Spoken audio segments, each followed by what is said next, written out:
Hello बच्चों, कैसे हैं आप सब लोग। उम्मीद है शानदार, जिंदाबाद, जबरदस्त होंगे।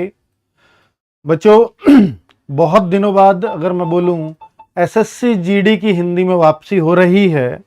मैंने अगर कहूं कि यूपी कांस्टेबल में पिछली बार अभी जो 2-3 महीने पहले कराया था एक जीत सीरीज, वहां 30 क्लासेस ली थी और 30 क्लासेस से बच्चों का एक कॉन्फिडेंस आया था कि वो 37 में से 37 हिंदी कर सकते हैं और वो कर पाए। बहुत सारे बच्चे कर पाए और एज इट इज आप देखेंगे कि जो 30 क्लास ली एज इट इज क्वेश्चंस मिले। जीडी में फंसाना यूपी कांस्टेबल के हिसाब उससे बहुत आसान है, बहुत आसान। जीडी उसके मुकाबले आधी भी हिंदी नहीं है, एक चौथाई हिंदी भी नहीं है सच पूछिए तो। लेकिन एसएससी जीडी की हिंदी को इस बार बच्चों ने बहुत गलत किया है और उनका एवरेज स्कोर 15-16 पर अटक गया है 20 में से। आपको याद होगा जब मैं 3-4 साल पहले पढ़ाता था हिंदी, जब मैंने शुरुआत की थी 2021 में, 5 साल हो गए, जब हिंदी पढ़ाना स्टार्ट किया एसएससी जीडी के लिए, तो बच्चों में कॉन्फिडेंस की बड़ी कमी थी और वो कहते थे सर हिंदी छोड़ करके मैथ, रीजनिंग, जीके तो बढ़िया है।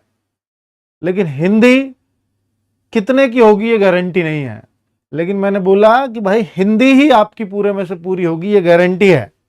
और चाहे आप हिंदी भाषी स्टेट से भी हो या ना हो, इससे फर्क नहीं पड़ता। आप हिंदी रोज बोलते हो या ना बोलते हो, इससे भी फर्क नहीं पड़ता। फिर भी हिंदी आप पूरी करके आओगे एग्जाम में। यह विश्वास मैंने आप बच्चों को दिया था और मैंने बोला था कि इंग्लिश, अगर आप इंग्लिश और हिंदी में कंफ्यूज हो कि मुझे इंग्लिश चुनना चाहिए या हिंदी, या आप हिंदी को लेकर के 40% और इंग्लिश को लेकर के 60% श्योर हो, तो भी मैंने बोला कि आप हिंदी चुन लेना एग्जाम में। आप ज्यादा खुश रहोगे, आप ज्यादा अच्छा स्कोर करके आओगे। मुझे 2 ही स्कोर एक्सेप्ट थे बच्चों हिंदी में, या तो 20 में से 19 हो या 20 में से 20 हो, इसके अलावा कोई तीसरा स्कोर नहीं चाहिए।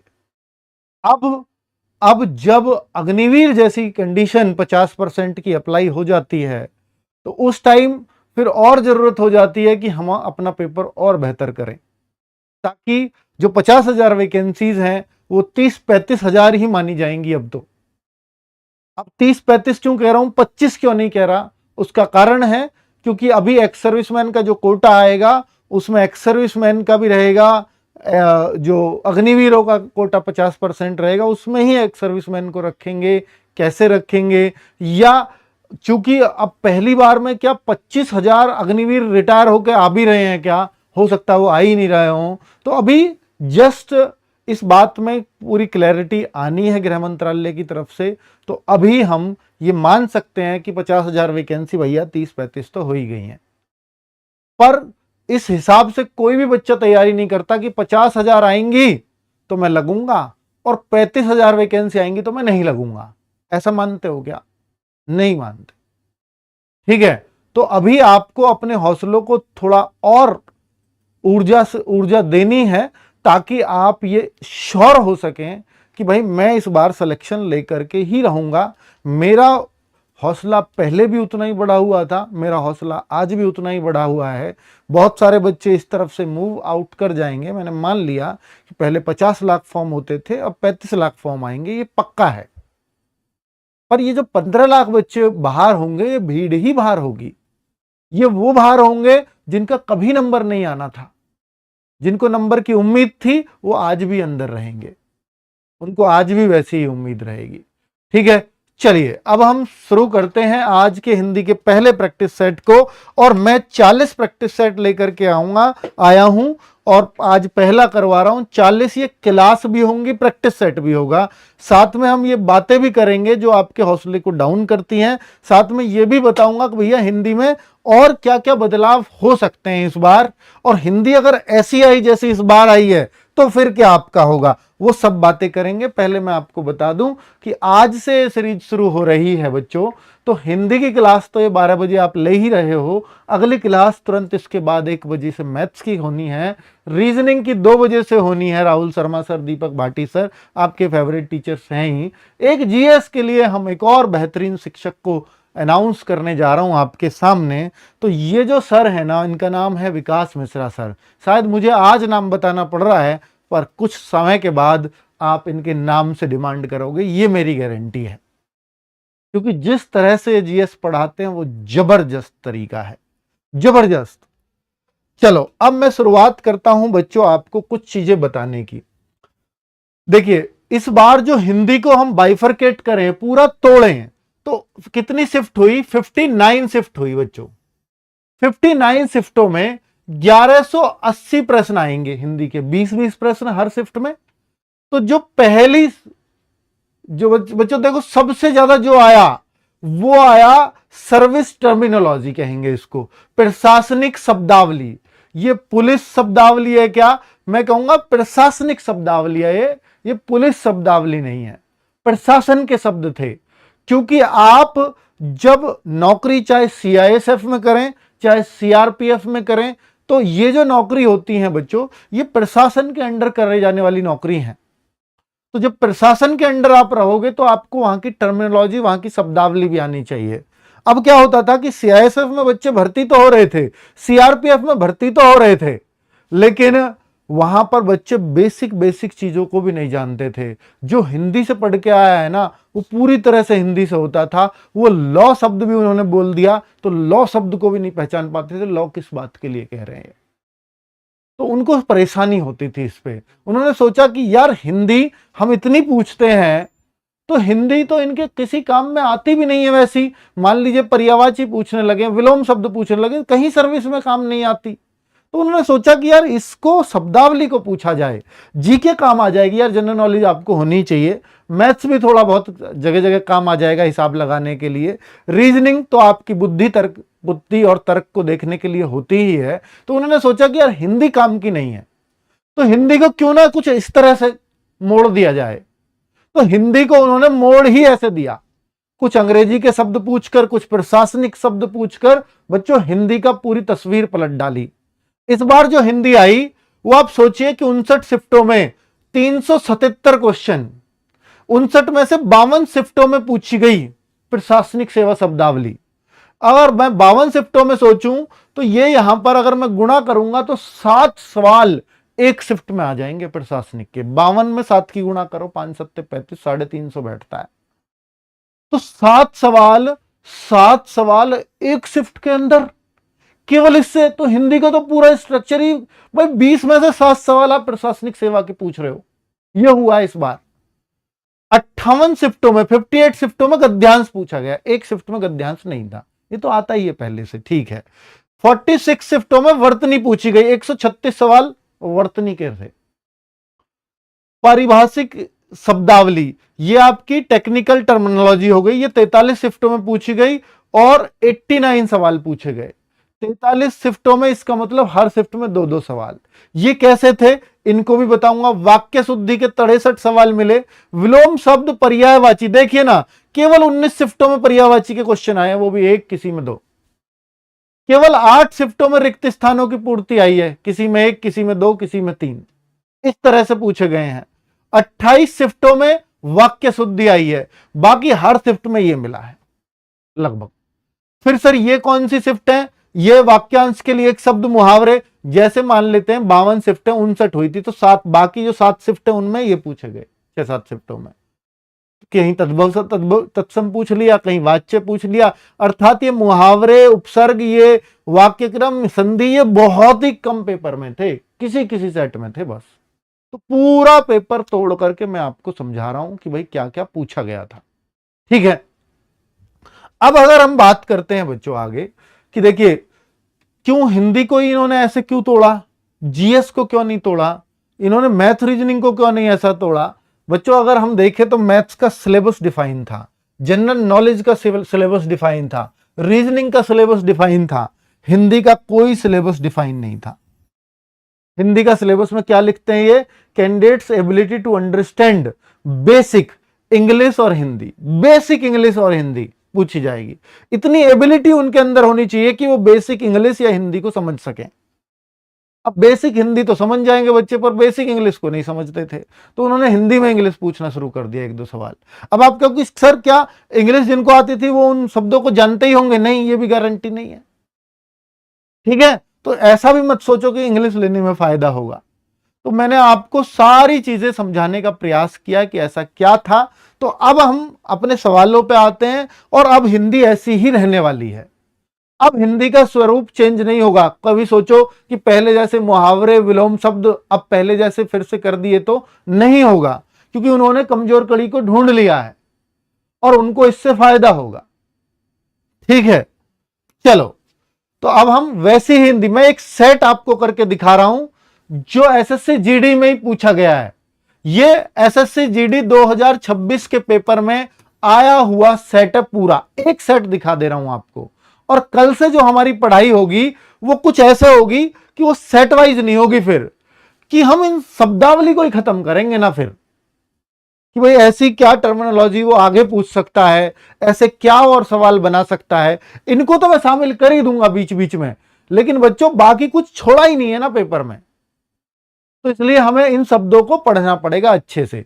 अब बच्चों मैं पहला प्रश्न आपसे पूछ रहा हूं, और आप आंसर ऑप्शन में ABCD लिख के देना। पोल में यहां लगाऊंगा बोर्ड पे, देखो बच्चों, पोल में 30 सेकंड का यहां लगा रहा हूं बोर्ड पे। आपको इनमें से जो लग रहा है ऑप्शन में लिख दो। निम्नलिखित में से शुद्ध शब्द कौन सा है? शाबाश, शाबाश, शाबाश और शाबाश। ये वर्तनी लगभग हर सेट में पूछी गई है, और 2-2, 3-3, 4-4 सवाल भी वर्तनी के आए हैं।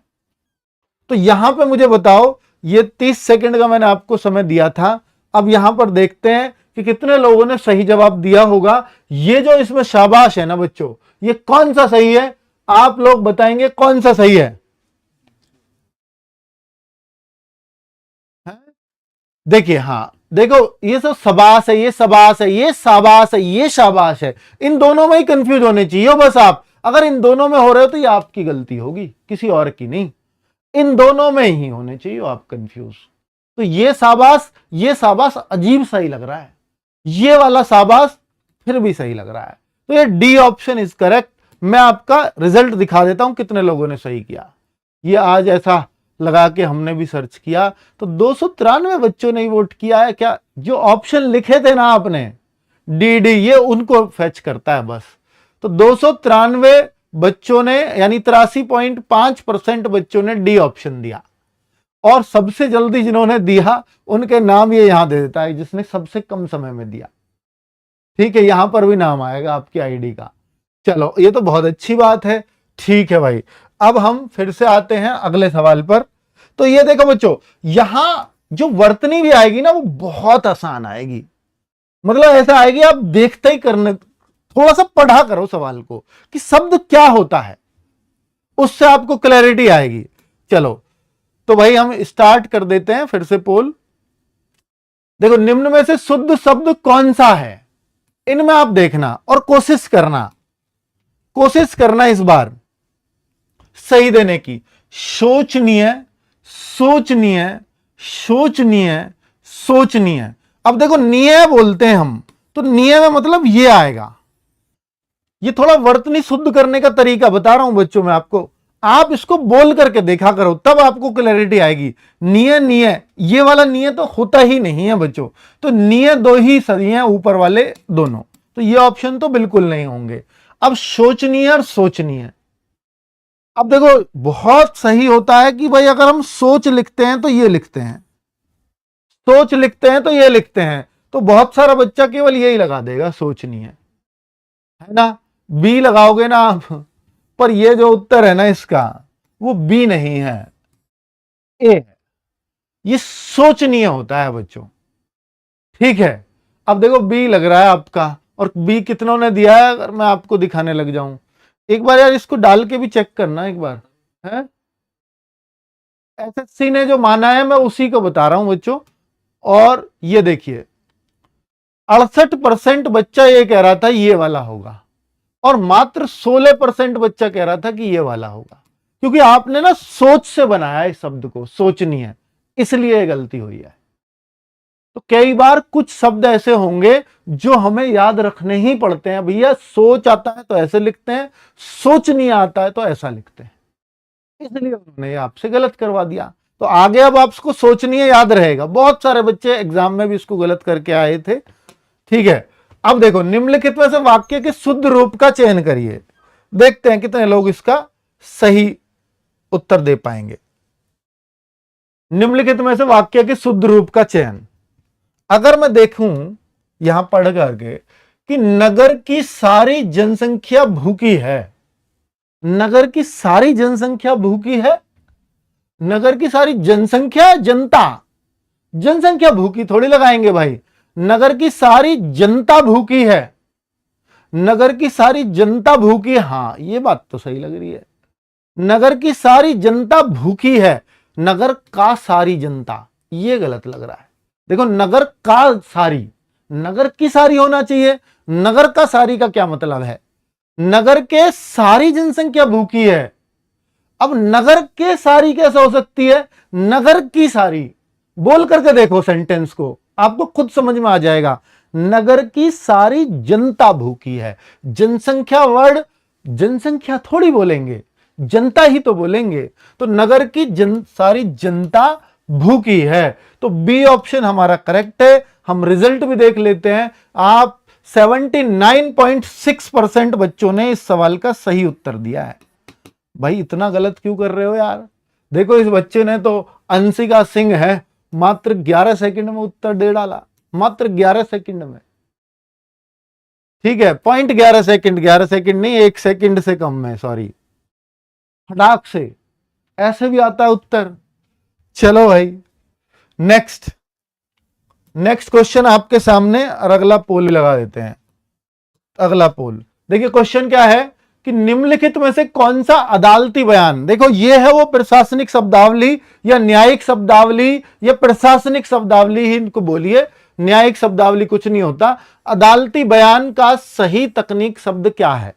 अदालती बयान ये बहुत ही बच्चों एक अलग लेवल का क्वेश्चन है, और इसी को बच्चा बोल रहे थे कि हिंदी में अंग्रेजी पूछ ली, हिंदी में इंग्लिश पूछ डाली, तो ये वो सवाल थे ऐसे। और ये क्वेश्चन मैं मानूंगा अगर आपने कुछ भी न्यायालय से संबंधित कोई जानकारी नहीं है तो ये क्वेश्चन आपके लिए मुश्किल भी है। ये अदालती बयान पहली बात तो कहते किसको हैं। अदालती बयान वो होता है जब आपसे कोई शपथ लिवा ली हो, और शपथ लेने के बाद जो आप बयान दो, गवाह का जो बयान होता है उसको अदालती बयान कहते हैं। एक होता है स्टेटमेंट, बच्चों स्टेटमेंट तो होता है पुलिस के सामने भी किसी ने कोई स्टेटमेंट दे दिया, वो स्टेटमेंट है, वो कथन है आपका कि मैंने स्टेटमेंट दिया, इसने मेरे भाई को मारा, मर्डर किया, मैंने देखा, ये स्टेटमेंट है। लेकिन अगर आपने वहां जाकर के गीता पे हाथ रख के कसम खाई है और फिर बोली जो कहूंगा सच कहूंगा, और फिर आपने बोल दिया, तो वो जो है वो अदालती बयान है।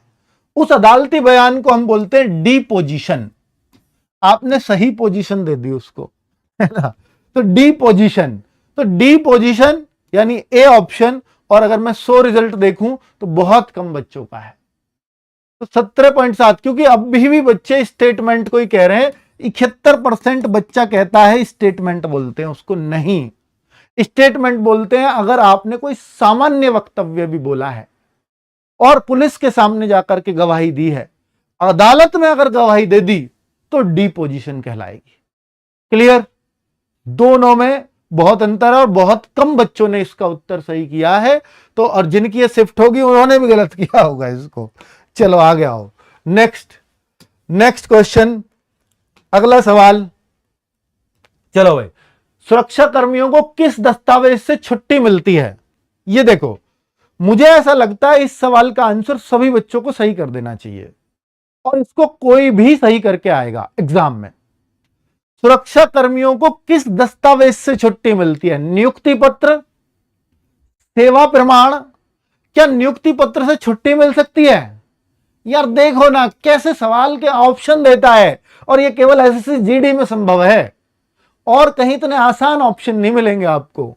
सेवा प्रमाण, सेवा प्रमाण होता है कि सर्विस का सर्टिफिकेट, जब एक्स सर्विसमैन रिटायर होकर आता है उसको सर्टिफिकेट जो मिलता है वो है सेवा प्रमाण। नियुक्ति वो जब आपको ज्वाइनिंग लेटर मिलेगा वो नियुक्ति पत्र है। हमें तो सुरक्षा कर्मियों की दस्तावेज से छुट्टी बताओ, छुट्टी किससे मिलेगी। अब आपका पुरस्कार पत्र ये भी नहीं हो सकता, फिर तो एक ही ऑप्शन बच गया ना, छुट्टी स्वीकृति पत्र, लीव अप्रूवल लेटर। अब देखो इससे आसान कोई मिल सकता है क्या। और अगर हम देखें तो सी ऑप्शन। अब देखता हूं कितने लोगों ने दिया। हाँ, इस बार थोड़ा सा मजा आया 84.8% बच्चों ने, बच्चों ये पोल पता कहां से ले रहा है, ये आपके उत्तर ये फैच कर रहा है, जो भी आप ऑप्शन में लिख लिख करके दे रहे हो इसको, ये वहां से लिख रहा है। जैसे ऑप्शन में लिखते हो आप सी सी सी, तो सी ये अपने आप ले रहा है, ये ऐसे कनेक्ट कर दिया है यूट्यूब से।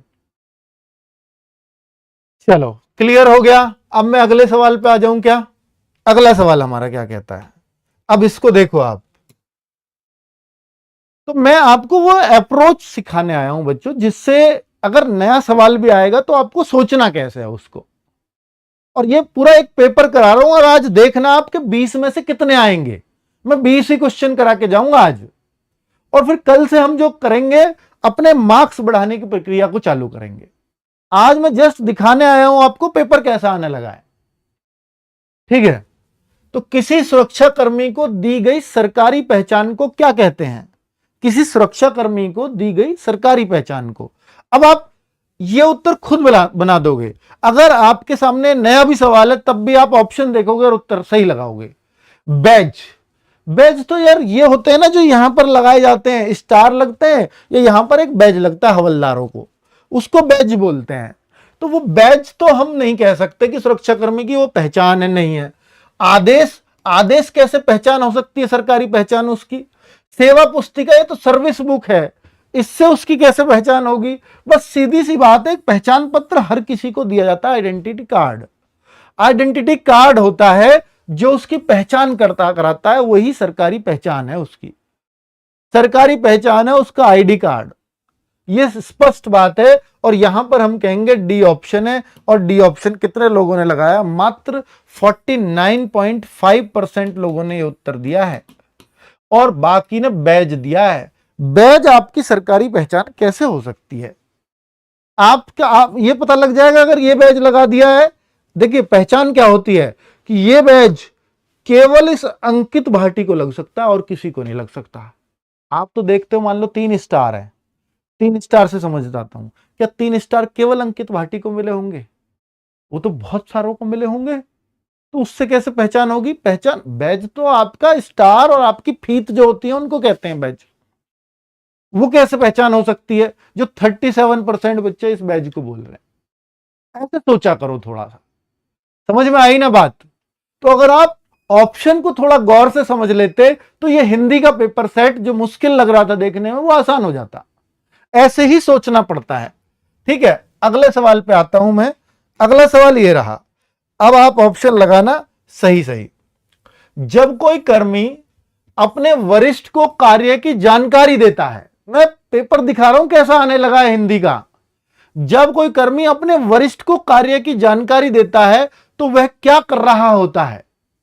अपने काम की जानकारी अगर कोई देता है, ये हिंदी आई है ऐसी एसएससी में, देख रहे हो आप। पर ये मुश्किल नहीं है, थोड़ा समझना है कि भाई कोई कर्मी है, जैसे मैं कल को कर्मी बनूंगा तो मैं अपने काम की जानकारी दूं किसी को, अपने अफसर को दूंगा, तो उस काम वह क्या कर रहा होता है, उसको क्या बोलते हैं? आदेश कर रहा होता है वो? नहीं यार, अपने काम की जानकारी आदेश कर रहा है क्या? गश्त कर रहा है। गश्त क्या होती है? गश्त तो जैसे रात में कोई आ ना जाए यहां पर, जैसे बहुत सारे सेना की टुकड़ी सो रही है और रात में उनकी चौकीदारी करना कि भाई कोई आ ना जाए और इन पे आकर के हमला ना कर दे, तो गश्त जो लगाते हैं, चौकीदारी जो होती है, वो गश्त है ना। रिपोर्टिंग और अवकाश, अवकाश तो छुट्टी है, ये रिपोर्टिंग। हाँ भाई, आप उनको जाकर रिपोर्ट करिए। रिपोर्टिंग ऑफिसर आपने सुना होगा, तो रिपोर्ट करना, तो यानी मैं अपने नेक्स्ट ऑफिसर को रिपोर्ट करता हूं, तो वो वाली जो चीज है, तो मैं सी में अगर दिखाऊं तो 70% बच्चों ने सही उत्तर दिया है। पर बाकी सही क्यों नहीं दे रहे हो? 17% बोलते हैं आदेश है वो। अरे कोई वरिष्ठ को, हाँ मैं मानता हूं, सीनियर को कार्य की जानकारी दे रहा हूं, तो मैं क्या उसको आदेश दे रहा हूं? आप कह रहे हो ये आदेश है। मैं अपने काम की जानकारी देने जा रहा हूं, क्या मैं अपने सीनियर को आदेश देने जा रहा हूं? आप सोचो तो सही। मैं आदेश दूंगा, मैं रिपोर्ट करने जा रहा हूं अपने काम को उनको, कि मेरे काम की ये रिपोर्ट है, वो रिपोर्टिंग कहलाती है। ऐसे समझा करो, ठीक है बच्चों। अभी अग्निवीर पे मैं आपको फिर बोल रहा हूं, अग्निवीर का क्लियर डिसीजन नहीं है वो। अग्निवीर का ये डिसीजन चेंज होगा, इसका कारण भी यह है कि अभी अग्निवीरों को 50% परमानेंट करने की बात चल रही है। अगर उनको वहां 50% किया गया तो यहां पर डेफिनेटली 20% पे ये लोग आएंगे, डेफिनेटली। और 20 से आप रोक नहीं सकते इनको, उससे कम पे नहीं जाएंगे, ठीक है, क्योंकि ये पुलिस वुलिस सब जगह तो 20 कर चुके हैं। तो इसलिए ये सब चीजें अभी, और ऐसा नहीं है केवल वो जीडी में, अब यूपी पुलिस की वैकेंसी आएंगी वहां भी अग्निवीर के लिए 20% फिक्स रहेगा, दिल्ली पुलिस की आएंगी 20% फिक्स रहेगा। हाँ, एसएससी जीडी में वो 50% उनके लिए कर दिया गया, लेकिन ये चेंज होगा, क्योंकि अगर अग्निपथ योजना चेंज हुई, 50% 70% वो परमानेंट हुए, तो निश्चित तौर पे इस पे बदलाव आना है। तो इसलिए बहुत घबराने की आवश्यकता अभी उस नियम पे नहीं है। अभी थोड़ा सा वेट करो, सितंबर से पहले इसकी स्थिति क्लियर हो जाएगी। अगस्त इसके लिए बड़ा क्रूशियल टाइम है, ठीक है। चलो आगे बढ़े, नेक्स्ट क्वेश्चन, अगला पोल फिर से लगा देता हूं इस क्वेश्चन पे पोल। देखिए, सुरक्षा निर्देशों का पालन क्यों आवश्यक है? सुरक्षा निर्देशों का पालन क्यों आवश्यक है? खतरे से बचाव के लिए, मजे के लिए, समय बिताने के लिए, मनोरंजन के लिए। अब बताओ ये क्वेश्चन क्यों बनाया होगा उन्होंने?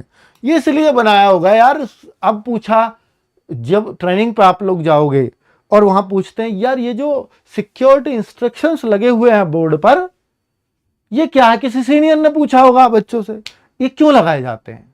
तो उसने दे दिया, बस ऐसे ही मजे में लगा दिए होंगे। वहां से आए हैं क्वेश्चन। अजी सिक्योरिटी इंस्ट्रक्शन क्या होते हैं जी?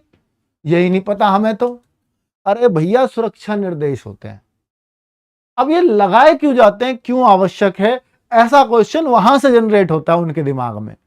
अब आप देखो, खतरे से बचाव के लिए लगाए गए होंगे, मजे के लिए लगाए गए होंगे, जैसे मजे का उत्तर दे दिया आपने। समय बिताने के लिए लगाएगा क्या कोई? मनोरंजन के लिए लगाएगा क्या उनको? तो एक ही ऑप्शन सही है इसमें, तो साफ साफ दिख रहा है। तो अगर आप गौर से इसको पढ़ते तो क्या ये उत्तर सही नहीं हो जाता? और ऐसी चीजों को कोई पढ़ाएगा क्या? ऐसी तो कितनी चीजें पढ़ा लो, पता नहीं फिर कौन सी पूछ लेगा। तो ये सवाल कॉमन सेंस से सही करने के होते हैं। तो हिंदी कॉमन सेंस पर आधारित पूछ ली इस बार, और वो पूछ सकता है। देखो कितने बढ़िया बच्चों का कॉमन सेंस काम कर गया यहां। 95.5% बच्चा कहता है बिल्कुल सही, ए ऑप्शन, ये कॉमन सेंस है। और देखो कितने 0.6 सेकेंड में उत्तर कर दिया। लड़कियां ज्यादा तेज कर रही हैं, ये भी लड़की है। नेक्स्ट, सक्रिय निगरानी का तात्पर्य, ये भी मैं कहूंगा, देखो क्वेश्चन एकदम नया है, लेकिन ये आप ऑप्शन देख के सही कर जाओगे। ऐसे क्वेश्चनों को कोई बिना ऑप्शन के पूछने लगे, कोई भी नहीं कर पाएगा। हो सकता है मैं भी सोचने लग जाऊं, लेकिन जब मैं ऑप्शन देखूंगा फटाक से उत्तर आ जाएगा। ये कोई इनको रट के नहीं आ सकता इन सवालों को। सवाल ऐसे है, सक्रिय निगरानी, ये वहां यूज होते हैं फोर्स में, जब जाओगे तो पता लगेगा। सक्रिय निगरानी क्या है? निगरानी बनाए रखना, सक्रिय यानी एक्टिव रहना। तो आराम करने वाली बात तो यहां हो ही नहीं सकती। टीवी देखना, सो जाना, तो भैया ये भी अगर किसी ने गलत किया तो इसका मतलब फिर वो भर्ती होने लायक तो नहीं है। लगातार निगरानी रखना कितना आसान है। तो 9 का डी करेक्ट है, लगा दें, लॉक कर दें। देखो कितने का आया है, लग जा भाई। अच्छा, ये तो तभी जब पूरा होगा ना टाइम तभी लगता है हाँ उत्तर। ये लो 96, वेरी गुड वेरी गुड। 96% बच्चों ने एकदम सही दिया है इसका उत्तर, 96%। गजब, 100% दे सको कभी, दे सको। यूपी पुलिस वाले तो नहीं दे पाए थे। मैं सोच रहा हूं तुमसे ही ले लूं, 100 भी कर सकते हो। ये देखो बच्चों, सवाल है, देखो आज की क्लास से हम क्या सीखेंगे? हम सीखेंगे आज की क्लास से कि देखो हिंदी मुश्किल नहीं थी और ना वो मुश्किल आगे कभी भी लगेगी, बस उसको थोड़ा सा समझने की बात थी। जिसने समझ के किया उसका उत्तर एकदम फिट आया। अवरोधक, बैरिकेड का प्रयोग कब किया जाता है? बैरिकेड जानते हो? अवरोधक हिंदी मुश्किल है उसकी, लेकिन अंग्रेजी में सबने सुना होगा जब पुलिस बैरिकेडिंग कर देती है, आगे बैरिकेडिंग लोहे के लगा देती है ना। अभी आपने जंतर मंतर पे धरना देखा तो बैरिकेडिंग की कर रखी थी पुलिस ने, पीले पीले पीले लोहे के, फिर उनको कूद करके मंत्री नेता सब गए। तो वो जो अवरोधक है या बैरिकेड है उसका प्रयोग कब किया जाता है बताओ? खेल प्रतियोगिता में? नहीं नहीं, रास्ता रोकने या दिशा निर्देश देने के लिए। सजावट में सजाने के लिए लगाते हैं क्या रोड पे? उनको प्रकाश बढ़ाने के लिए लगाते हैं क्या? अब बताओ इस सवाल को कोई पढ़ाएगा क्या? ये कॉमन सेंस से सही करना है। तो जिसने किया कॉमन सेंस से उसकी हिंदी पूरी है, इस बार भी है 20 में से 20। अब देखो बी ऑप्शन, यहां अगर मैं बात करता हूं और मैं 100 रिजल्ट करता हूं तो 92% बच्चे तो करते हैं उत्तर इसका ये, लेकिन 3.6 कहते हैं खेल प्रतियोगिताओं में करते हैं उसका प्रयोग। भाई वो रास्ता रोकने के लिए कर रखा है अगर उसका प्रयोग। देखो बैरिकेडिंग कहां करते हैं? रोड पे ही तो करते हैं, कहीं और करते हैं क्या? खेल प्रतियोगिता में हाँ भैया, रोड अगर खेल के लिए भी रोकना पड़ा तो करेंगे, रोड अगर किसी और चीज के लिए भी ब्लॉक करना पड़ा तो करेंगे। जैसे धरने के लिए किया तो वो भी करना पड़ा, वो खेल के लिए ही थोड़ी है स्पेशली, है ना? तो ऐसा मत सोचा करो। अब कोई सोचता होगा मैं क्रिकेट का मैदान में गया था क्रिकेट देखने, वहां कर रखी थी बैरिकेडिंग, तो खेल के लिए नहीं, ऐसा तो वो करते ही हैं। कोई कहेगा मैं धरने के लिए गया था तो यहां धरने का ऑप्शन आता तो आप उसको टिक कर आओगे, फिर तो नहीं, रास्ता रोकने के लिए, दूसरी दिशा में भेजने के लिए करते हैं, ये है काम। आई बात समझ में? आ तो जाती है तुम्हारी समझ में, पर थोड़ा लेट आती है। तो थोड़ा कॉमन सेंस यूज करोगे तो सवाल बनने लग जाएंगे अपने आप। अगला देखो,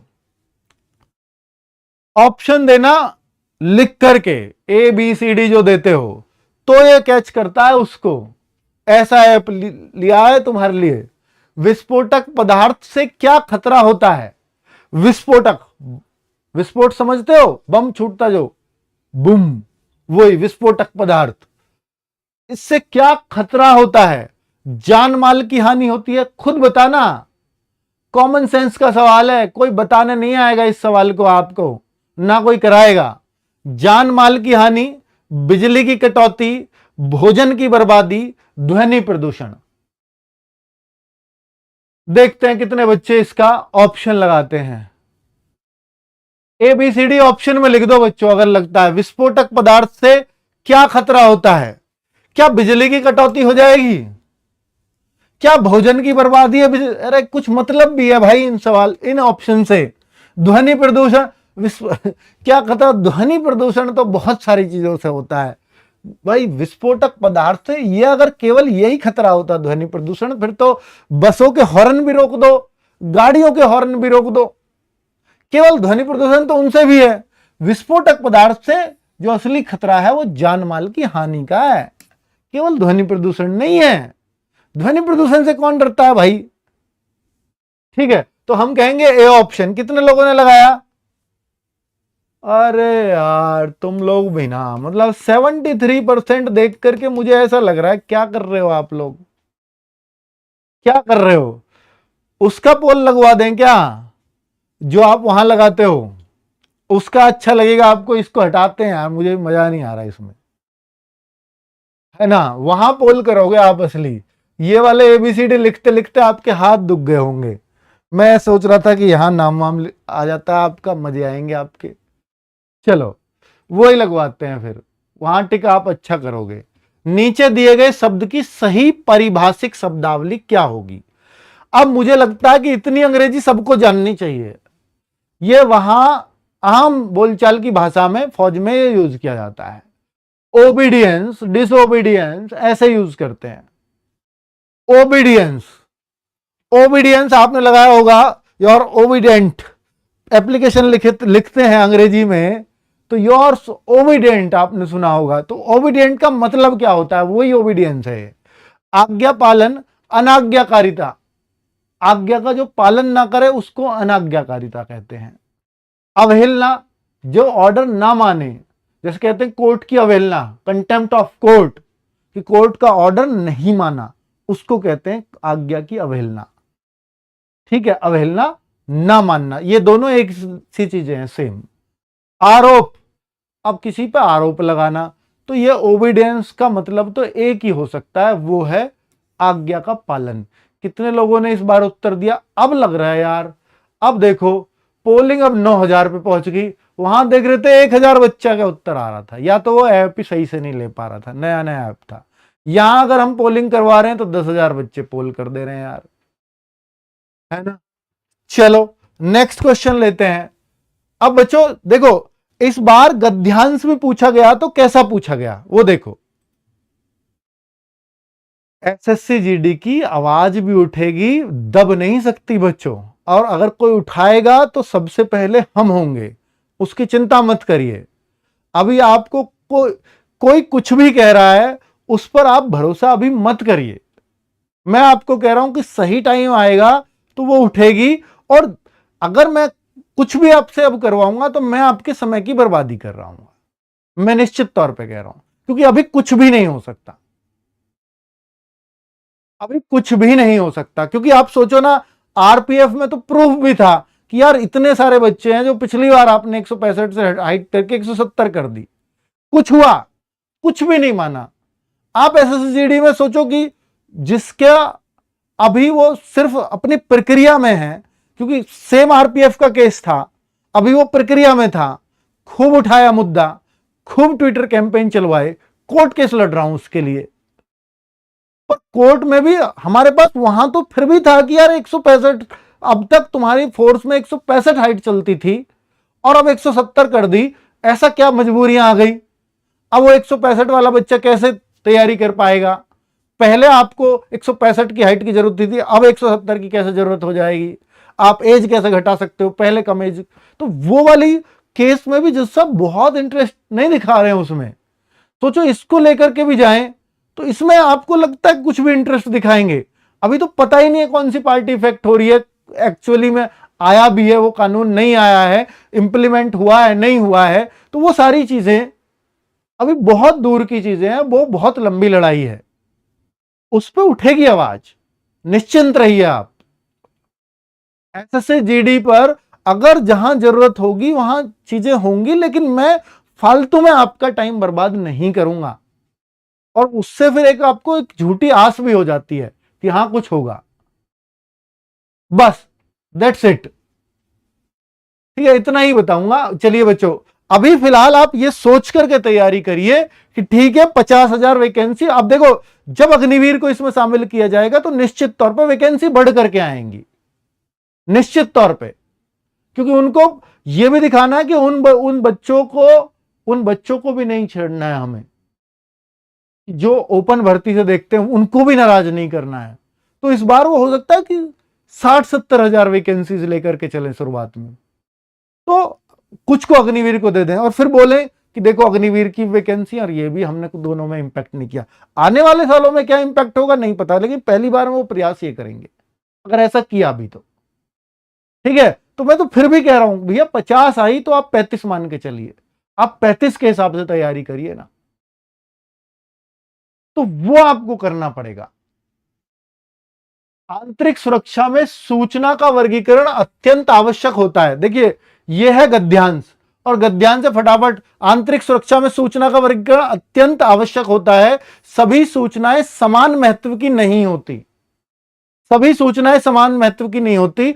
आंतरिक सुरक्षा, देखो फिर से समझने की कोशिश करो, गद्यांश का अर्थ समझने की कोशिश किया करो कि मुझे बार बार ना पढ़ना पड़े। वो फिर पढ़ता हूं, आंतरिक सुरक्षा, आप इंटरनल सिक्योरिटी में सूचना का वर्गीकरण, सूचना का वर्गीकरण मतलब वो विस्तार अत्यंत आवश्यक है कि सूचना आई आंतरिक सुरक्षा में, आई सूचना कि भाई वहां से आतंकवादी घुसने वाले हैं। अब ये देख रहे हैं कि फॉल्स थ्रेट है, रियल थ्रेट है, इस पे हमें कितना जोर देना चाहिए, कितना फोर्स लगा देना चाहिए, वरना ऐसा कोई वैसे भी लिख के मजाक भी कर सकता है। तो वैसी चीज के लिए तो अब बता रहा है कि सभी सूचनाओं का समान महत्व की नहीं होती, कुछ सूचनाएं छोड़ देनी भी पड़ती हैं, सब समान महत्व की नहीं होती। इसलिए उनकी प्रकृति और विश्वसनीयता के आधार पर अलग अलग स्तर पर तय किए जाने चाहिए, तय किए जाते हैं, अलग अलग तय किए जाते हैं कि भैया इसकी विश्वसनीयता कितनी है, इसकी प्रकृति क्या है। प्रकृति मतलब थ्रेट लोगों की जान को है, या ऐसा है कि मैं उस जगह को कब्जा करना चाहता हूं, तो फिर वो थोड़ी सी कम प्रकृति की हो जाएगी, लोगों की जान की थ्रेट थोड़ी हाई सिक्योरिटी की हो जाएगी। तो वैसा उसको बाइफरकेट करते हैं, सूचना को वर्गीकरण करते हैं ऐसे कि प्रकृति क्या है और विश्वसनीयता क्या है, कि कौन इसको दे रहा है, कि किसी वैसे की राह चलता कोई पागल आदमी तो नहीं है जिसने ये लिख करके लेटर डाल दिया कि भैया ये ऐसे इंटरनल सिक्योरिटी टाइट कर लो, वो आ रहे हैं, है ना। विश्वसनीयता के आधार पर अलग अलग स्तर तय किए जाते हैं। इससे निर्णय प्रक्रिया, जो डिसीजन मेकिंग होगी आगे कि हाँ भाई ऐसी सूचना आई है, अब इस पर डिसीजन क्या लेना है, तो निर्णय प्रक्रिया अधिक व्यवस्थित बनती है। अगर इस सूचना को देख लिया जाए कौन दे रहा है, क्या उसके खतरे हैं, उन सब का जब अंदाजा लगाया जाता है तब एक निर्णय सही लिया जाता है। समझ में आई? ये पूरा गद्यांश ये है। गद्यांश 3 लाइन का, लेकिन थोड़ा समझने वाला है। सूचना का वर्गीकरण क्यों आवश्यक बताया गया है, अब आप खुद सोचना। प्रचार के लिए, कोई प्रचार प्रसार कर रहा है, यहां व्यवस्था के लिए, संगठन के लिए, निर्णय प्रक्रिया को व्यवस्थित बनाने के लिए। साफ साफ बोला है, इससे जब इसका वर्गीकरण होता है तो इससे निर्णय प्रक्रिया अधिक व्यवस्थित बनती है। तो साफ साफ उत्तर डी है कि नहीं है। मात्र 61% बच्चों ने दिया है ये, मात्र 61। 16% तो कह रहे हैं प्रचार के लिए। क्या प्रचार है भैया ये? थोड़ा सोचा तो करो, कैसे लगाओगे ऐसे उत्तर, गड़बड़ हो जाएगी आपके लिए। अब देखो ये सेम पैराग्राफ है, इस पे 5 प्रश्न आए हैं। अब अगला प्रश्न, सूचनाओं को किन आधारों पर वर्गीकृत किया जाता है? किन आधारों पर वर्गीकृत? उनकी मात्रा और आकार के आधार पर। मात्रा के आधार पर है क्या सूचना का वर्गीकरण? प्रकृति और विश्वसनीयता के आधार पर यह है नहीं क्या? खुद देखो, अत्यंत सभी सूचनाएं समान महत्व की नहीं होती, इसलिए उनकी प्रकृति और विश्वसनीयता के आधार पर अलग अलग स्तर तय किए जाते हैं। उनका वर्गीकरण इन दोनों चीजों के आधार पर होता है सूचना का, कि सूचना किस प्रकृति की है। तो भाई 85% बच्चों ने सही उत्तर दिया है। पर आप, ये गद्यांश आसान भी है, समझने वाला भी है, और आपकी सोच को थोड़ा विकसित भी करता है। और ये भी अगर गलत करोगे तो गड़बड़ हो जाएगी। ऐसे ही तो गद्यांश आते हैं वहां, ये आया हुआ ही है, 2026 का पेपर ही तो करा रहा हूं। सभी सूचनाएं कैसी नहीं होती? सभी सूचनाएं कैसी की नहीं होती बताओ? साफ साफ बोला है इसने, सभी सूचनाएं समान महत्व की नहीं होती। समान महत्व की नहीं होती। कितना आसान प्रश्न है, एकदम सीधा सीधा उत्तर लगा दो यार। अब यहां भी कोई बी बोलेगा, देखो साफ लिखा है सभी सूचनाएं समान महत्व की नहीं होती, तो इसमें क्या और उत्तर चाहिए आपको? चलो नेक्स्ट, वर्गीकरण से निर्णय प्रक्रिया कैसे बनती? देखिए पैराग्राफ वही है सेम, अब उस पर ही 5 प्रश्न बनाता है ना, वो है ये। वर्गीकरण से निर्णय प्रक्रिया कैसे बनती है? जब हम वर्गीकरण करते हैं कि भैया ये क्या इसकी प्रकृति है, क्या इसका नेचर है, किनको ये मारने वाली सूचना है, या ये लोगों को हानि नहीं पहुंचाएगी, या पशुओं को हानि पहुंचाएगी, या पानी को हानि पहुंचाएगी, या पेड़ों को हानि पहुंचाएगी, तो वो वाली सब चीज, तो उसको कहते हैं वर्गीकरण, है ना, कि भाई प्रकृति। और फिर उसकी विश्वसनीयता क्या, किस आदमी के थ्रू ये सूचना आई है, तो वो देखा जाता है। हमारी आईबी या इंटेलिजेंस जो होती है वो इस चीज पे ही तो अंदाजा लगाती है कि हाँ पुख्ता है सूचना। विश्वसनीयता, वो किससे आया है, मान लीजिए कोई हमारा एजेंट है पाकिस्तान में, उसने ये सूचना दी है, तो हम कहेंगे कि हाँ यार फिर तो पक्की है ना। तो विश्वसनीयता उसके आधार पर लगाई जाती है, पर अलग अलग स्तर तय किए जाते हैं, इससे निर्णय प्रक्रिया। अब वर्गीकरण से निर्णय प्रक्रिया कैसे बनती है? जटिल बनती है, धीमी बनती है, कठोर बनती है, व्यवस्थित बनती है। तो यहां धीमी, कठोर, जटिल की बात ही नहीं हो रही, यहां तो व्यवस्थित की बात हुई थी। निर्णय प्रक्रिया अधिक व्यवस्थित बनती है। साफ साफ उत्तर है, साफ साफ। गद्यांश भी कितना आसान है, देखो यह गद्यांश किस दृष्टिकोण को दर्शाता है? कौन से दृष्टिकोण को दर्शा रहा है यह गद्यांश? सूचना प्रबंधन दृष्टिकोण या दंडात्मक दृष्टिकोण? मैं बच्चों आपको एश्योर करता हूं कि अगर मैं हिंदी पढ़ाऊंगा आपको एक भी क्वेश्चन मुश्किल नहीं लगेगा। मैं कोई सबसेट उठा लूं, आज आपको लग रहा होगा कि इतना आसान है, पर यह इसलिए लग रहा है क्योंकि आप मेरे साथ पढ़ रहे हो और समझ पा रहे हो। अगर आप ऐसे ही समझ के पेपर में करो तो निश्चित तौर पे सब आसान लगेगा, आप कहो सर अब तो बहुत टाइम से पढ़ रहे हैं, हम इसको बहुत समय दे के पढ़ रहे हैं, 1 घंटे में कर रहे हैं। नहीं भाई, मैं तो एक सवाल पे लेने में 1 ही मिनट ले रहा हूं, मैं तो बाकी समझा रहा हूं। ठीक है, तो यह गद्यांश किस दृष्टिकोण को दर्शाता है? सूचना प्रबंधन दृष्टिकोण। किस दृष्टिकोण? दंडात्मक दृष्टिकोण, दंड की कोई बात हुई है? प्रतिक्रियात्मक प्रतिक्रिया हुई है कोई? भैया ये जो ध्यान से पूरा ही सूचना प्रबंधन दृष्टिकोण पर है, साफ साफ है। ये तो सूचना प्रबंधन, सूचना किस तरह की है, कैसी है, वैसा टाइप का है, तो इसमें तो कुछ और की बात ही नहीं है। चलो, तो पांचों प्रश्न देखे, पांचों आसान बने। ये मुश्किल पैराग्राफ में से एक था जो पिछली बार ये जो आए, और उन पांचों में से भी आपने देख लिया 5 के 5 कितने आसान थे। अब यहां देखते हैं, थाने में शिकायत दर्ज कराने की प्रक्रिया क्या कहलाती है? थाने में शिकायत दर्ज अगर हम करवाएं तो उस प्रक्रिया को क्या कहते हैं? सूचना देना, रिपोर्टिंग, पंजीकरण या अभिलेखन। थाने में शिकायत दर्ज कराने की प्रक्रिया सूचना देना कहलाएगी, रिपोर्टिंग कहलाएगी, पंजीकरण कहलाएगी, अभिलेखन। ये बहुत मुश्किल हो सकता है कुछ बच्चों के लिए, क्योंकि ये थाने से संबंधित पुलिस शब्दावली आ गई।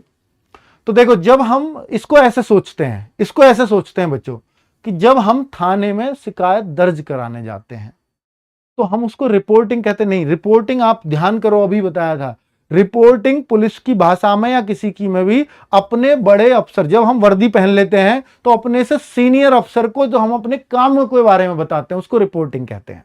तो ये नहीं है। अब आप बताओ, रिपोर्टिंग नहीं है। रिपोर्टिंग क्या होती है फिर बता रहा हूं। अपना अफसर है, उसको हमें अपने काम के बारे में, आज मैंने जो है ये किया साहब, वो रिपोर्टिंग है। तो ये नहीं हो सकता। सूचना देना होगा क्या? वो थाने में शिकायत दर्ज कराना क्या सूचना देना है? थाने में रिपोर्ट या थाने में शिकायत रजिस्टर हुई या नहीं हुई, रजिस्टर बोलते हैं कि नहीं। थाने में शिकायत रजिस्टर करवाओ, सबसे पहले प्राथमिकी रजिस्टर करवाओ। एफआईआर भी है, एफआईआर रजिस्टर हो गई या नहीं, बोलते हैं कि नहीं। रजिस्टर की हिंदी क्या होती है बताओ, रजिस्टर की हिंदी बता दो कोई। थाने में शिकायत रजिस्टर करवाओ, रजिस्टर की हिंदी बताओ। सर पंजीकरण, पंजीकरण ये है। अब बताओ, एकदम अनएक्सपेक्टेड, मात्र 14% बच्चे बता रहे थे, वो भी तुक्के से। ये लो, कर दिया ना एकदम बेड़ा गर्क। पर आपने ऐसे सोचना था, शिकायत दर्ज, दर्ज मतलब रजिस्टर, रजिस्टर मतलब पंजीकरण। ये होता है सोचना। समझ में आई बात? चलो नेक्स्ट, पुलिस द्वारा तैयार किया गया सुरक्षा दस्तावेज क्या कहलाता है? सिक्योरिटी जो डॉक्यूमेंट है उसको क्या कहते हैं, अगर पुलिस ने वो तैयार किया है तो? जब पुलिस तैयार करती है तो इसका मतलब क्या होगा? इसका मतलब होगा पुलिस किसी अपराधी का या किसी केस के बारे में, किसी एक केस के बारे में उसका लेखा जोखा तैयार करके दे देती है। भाई इस केस में क्या हुआ, फिर हम वहां जांच पे गए, जांच पे पाया कि वहां ये आदमी झूठ बोल रहा था, फिर उसके भतीजे आए, फिर उन्होंने ये बताया, फिर उन्होंने ये बताया, वो पूरा जो होता है उसको सुरक्षा दस्तावेज कहते हैं, सिक्योरिटी रिकॉर्ड। वो जो होती है तो उसको इसमें जो बोलते हैं उसको कहते हैं कि आपने एक रिपोर्ट तैयार की, सुरक्षा रिपोर्ट। ये सुरक्षा रिपोर्ट में आएगा। सुरक्षा पत्र क्या होता है मैं आपको समझाता हूं। सुरक्षा पत्र बच्चों ये होता है कि एक ऐसा डॉक्यूमेंट जिस पे उभरे हुए कुछ अक्षर लगा दे, जैसे नोट है, नोट में सुरक्षा डॉक्यूमेंट है ताकि वो किसी से कॉपी ना हो सके, ऐसा कोई डॉक्यूमेंट बना देना। उस पर कुछ उभरी हुई चीज है ना, ठीक है, नहीं हो गलत।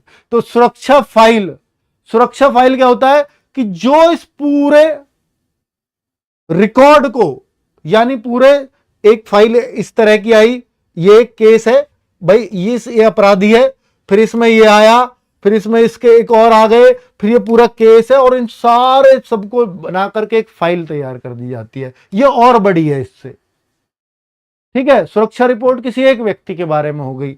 सुरक्षा अभिलेख क्या है? ये डॉक्यूमेंट है सिक्योरिटी का। और ये होता है जैसे पुलिस प्रशासनी में रोज के जो पुलिस के अंदर काम चल रहा है उसमें रोज नामचा एक होता है पुलिस के अंदर। अगर आप पुलिस होंगे तो उनसे पूछना रोज नामचा क्या होता है, कि तुम गए किसी अपराधी को पकड़ने, कौन सी गाड़ी लेकर के गए, किस टाइम निकले, कितने लोग तुम्हारे साथ गए, फिर तुम कितने बार अपराधी मिला या नहीं मिला, तुम वापस कब आए, तुम्हारे फिर यहां से रवानगी, तुम्हारी आमदगी, वो सब जो है सुरक्षा अभिलेख में दर्ज होता है। ये रखा रहता है थानों में। समझ में आई कि ये क्या मतलब है, ये क्या मतलब है, सुरक्षा पत्र क्या है? तो ये होती है सुरक्षा रिपोर्ट, जो पुलिस द्वारा तैयार किया गया कोई सुरक्षा दस्तावेज। एक सुरक्षा दस्तावेज को सुरक्षा रिपोर्ट, बहुत सारे दस्तावेज होंगे तो सुरक्षा फाइल के अंदर रख जाएंगे। समझ में आई बात? तो इस तरह से हम कहेंगे। तो यहां पर सुरक्षा रिपोर्ट इस क्वेश्चन का सही उत्तर होगा, जो एसएससी ने भी दिया था। एसएससी का चेक कर लेना, उसने ये दिया था, बाकी नेट पे इसके आपको अलग अलग उत्तर मिलेंगे। ठीक है, चलो नेक्स्ट। पुलिस द्वारा बनाए गए कार्य नियमों का संग्रह क्या कहलाता है? लास्ट क्वेश्चन है आज का, कि पुलिस द्वारा बनाए गए कार्य और नियमों का संग्रह। देखिए, जब पुलिस कोई भर्ती भी निकालती है तो आपको याद होगा, अगर आप यूपी से हैं तो आपको एकदम से समझ में आ जाएगा कि जब पुलिस कोई भर्ती निकालती है तो हम कहते हैं पुलिस की यह नियमावली है।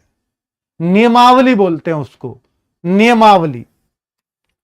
कोई भी कार्य नियम को करने का तरीका है उसको नियमावली बोला जाता है बच्चों। अब मुझे बताओ कि देखिए, कार्य संचालन पुस्तिका ये तो हो नहीं सकती है, तो काम चलाने की पुस्तिका होगी। नियम संग्रह, नियमों को इकट्ठा करना हो गया। नियम संहिता, ये कोई नाम नहीं है, ठीक है, तो ये नाम है इसका नियमावली। ठीक है, क्लियर हो गया? तो आप 18,000 बच्चे लाइव हो इस समय, और मैं आपसे कहना चाहूंगा कि देखो, हिंदी कि आज हमने 55 मिनट लिए, जरूर 50-55 मिनट आपकी, लेकिन आगे हम इसको और 50-55 मिनट लेंगे तो और वैल्यूएबल इसको क्लास को बनाएंगे। लेकिन मैंने आज आपको दिखाया कि देखो, नया हिंदी का सेट था पूरा, ना कहीं मुहावरे मिले, ना अनेक शब्दों के लिए एक शब्द मिले, ना कोई संज्ञा मिली, ना कोई सर्वनाम मिला, इस तरह का कुछ भी नहीं था। पूरे 20 के 20 क्वेश्चन कैसे छाप दिए, एकदम अलग। तो इसलिए हिंदी को थोड़ा सा सीरियसली लेना पड़ेगा। भैया मुझे 20 में से 20 करने, तो कॉमन सेंस लगाओगे तो 15-16 यूं ही हो जाएंगे, लेकिन 4-5 क्वेश्चन लाने के लिए मेहनत करनी पड़ेगी थोड़ी सी। उस मेहनत को कराने और उस कॉन्फिडेंस को दिलाने की ये क्लास चला रहा हूं मैं। तो आप सब लोगों को, साथियों को एक स्वर में रहना है कि हाँ, हम साथ हैं, हम लगातार इस क्लास को करेंगे। 40 दिन अगर आप ले गए तो फिर मुझे नहीं लगता कि आपको हिंदी पढ़ने की आवश्यकता पड़ेगी, सीधे एग्जाम में बैठ जाना भले ही। फिर बाकी 3 सब्जेक्ट पे फोकस कर लेना, हिंदी पे फोकस करने की आवश्यकता कभी नहीं पड़ेगी, इतना विश्वास दिलाता हूं। ठीक है, और यही मेरा उद्देश्य है। रोज 200 प्रश्न करो, ये 200 नहीं, मुझे देखिए 200 करके भी अगर डाउट में रहे मेरा होगा एग्जाम में नहीं, क्या फायदा है? मैं कहूंगा 20 करो भले ही, लेकिन उनको समझ के करो। तो फिर आपको सोचना आता है, सवाल सोचने के हैं, मैं वो सिखाने आया हूं कि आपको अपना सोचना कैसे है सवाल को, तब आप कर जाओगे। ठीक है, चलिए, तो रोज हम और कोशिश करेंगे इस क्लास को और वैल्यूएबल बनाने की, नई नई चीजें लाने की, क्योंकि नई नई चीजें करानी पड़ेंगी अब। ठीक है बच्चों, चलिए, थैंक यू वेरी मच, नमस्ते।